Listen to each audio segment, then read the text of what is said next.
Well, very tired, exhausted, in fact, really, both mentally and physically. It's been a long time and many, many years that we've waited for this moment. How are you coping with what's being said in court? There's obviously a lot coming about what happened to Joe that we've not heard before, that you may have known about, but to have it in a public arena, what is that like to deal with?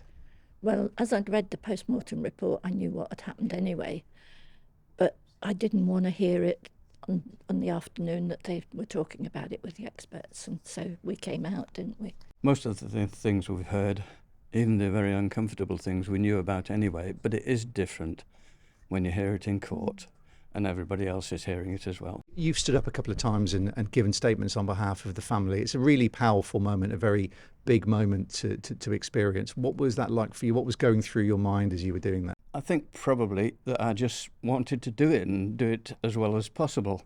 And even then, afterwards, I'm thinking to myself, you could have done that better. You have faced Monique Olivier in a court before in 2008. We know what that is like. You've told us how that was. But now she is in the dock, accused of her role in Joe's murder. Again, what is that like to experience her being in the room talking about Joanna? Yeah, it's really difficult, but I've been eyeballing her and hoping she can see the expression on my face. And when she's saying she can't remember, that's dreadful, because it makes you feel as if the person wasn't important to her, that it was just another one, wasn't it? As you said, we have seen her before, we have faced her before, but to hear her talking about Joe and the other two cases of the other two young women is very difficult, really, and we now realise, really, what perhaps our lawyers have felt for many years, that the truth comes out very, very slowly. It's like a staircase, one step after the other. And we're absolutely convinced that she knew what she was doing and she took an active part in all these crimes. Have you got the answers you were hoping for? I think probably we've got some of the answers, perhaps not all of them.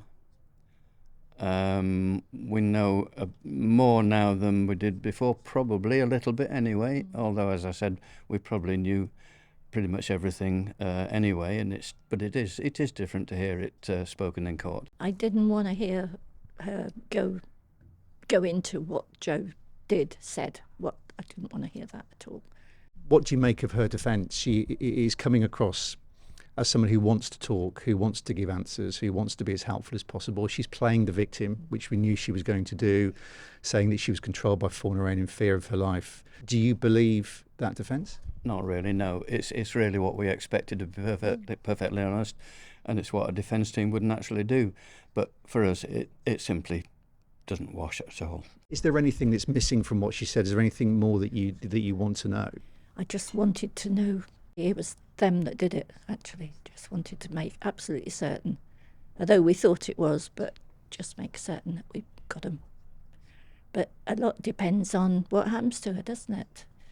It's not much good telling her she's going to be in jail for 50 years or whatever, because she's too old for that. But just to know that perhaps in a way it's over now. This is what we've been working and fighting for 33 years. In some ways it doesn't seem like that, and in other ways it does do. And I think and hope it will end the way that we want it to.